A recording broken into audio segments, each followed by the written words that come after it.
Hi folks, it's me, Jed Granger here, here to answer a evaluation question. More specifically, in what way does your media product use, develop or challenge forms and conventions of real media products? So we're going to be answering this by reading from a Word document I've previously written, and stuff will pop up throughout the video, which will be exciting. So great, so let's start. Our film follows the conventions of a comedy film. Despite possibly considered to be more conventional of a sketch than a short film, I would say that the film still works in a traditional narrative structure, though one that is intercepted by lots of different sketches. These sketches are parodies of other well-established genres. Parody is a well-known aspect of the genre of comedy. The film follows a traditional narrative structure with a clear beginning, middle and end that is also easy to follow.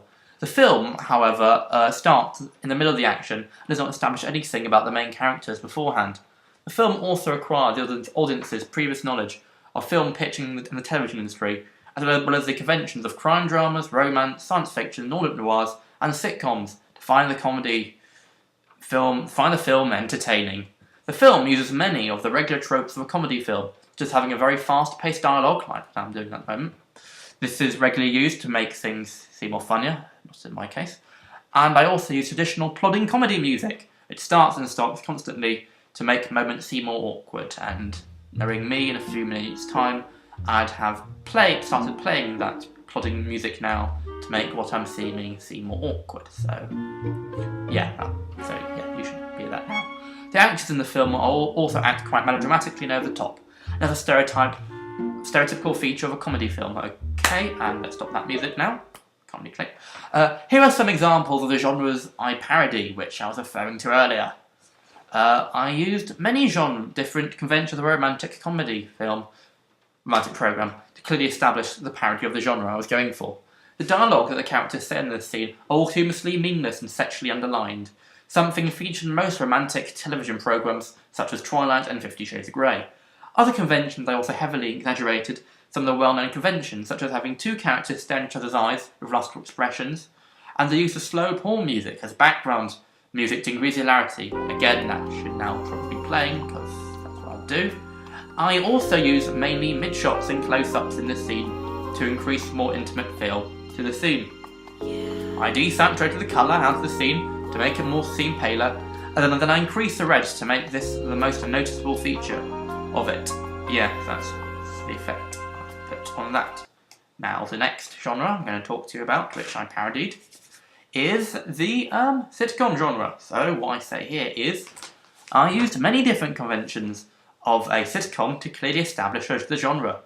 The scene in particular is based on the 90s sitcoms such as Full House, Family Matters, and The Fresh Prince of Bel-Air. In fact, I even have a homage or intersexual reference to Full House by using a similar font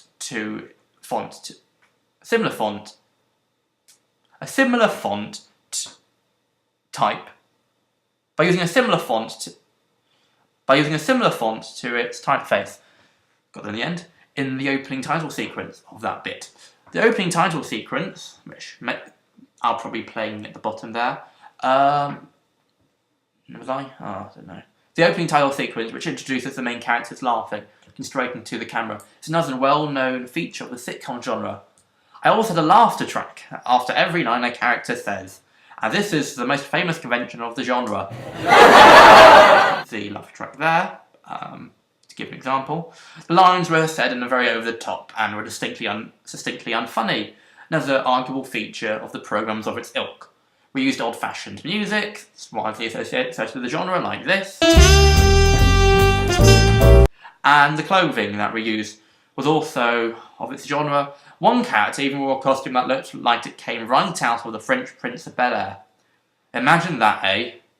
Right, so now the final genre I am going to be talking to you about is the science fiction genre, or more specifically, those low-rent, old-fashioned ones, like The Hitchhiker's Guide to the Galaxy, Lost in Space, and Doctor Who. This video here is quite low-rent, but not getting into that. The whole sequence could in fact be seen as a loving tribute, or even an intertextual reference to Doctor Who, as it shares many similarities to it. Where am I? The main character is wearing a costume similar to Colin Baker's incarnation of Doctor Who, The dialogue, he says, in it is in a similar fashion to him, associated and is accompanied by a female assistant. I said the wrong word there.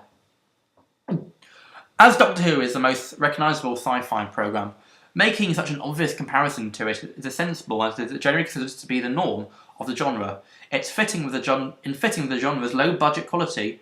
Our small cut array employs cheap sounding stereotypical science fiction music like this, a scratchy VHS effect, and purposely rubbish special effects like this.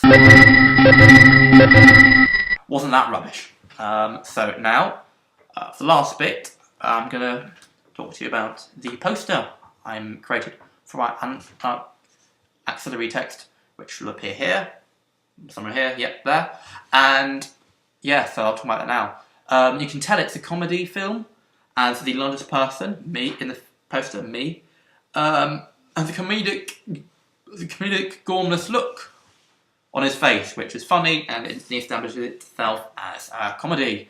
Two pull quotes from the film reviews are also humorous, with one explaining not the worst film ever, and the other not the best film ever. Insert laughter track here.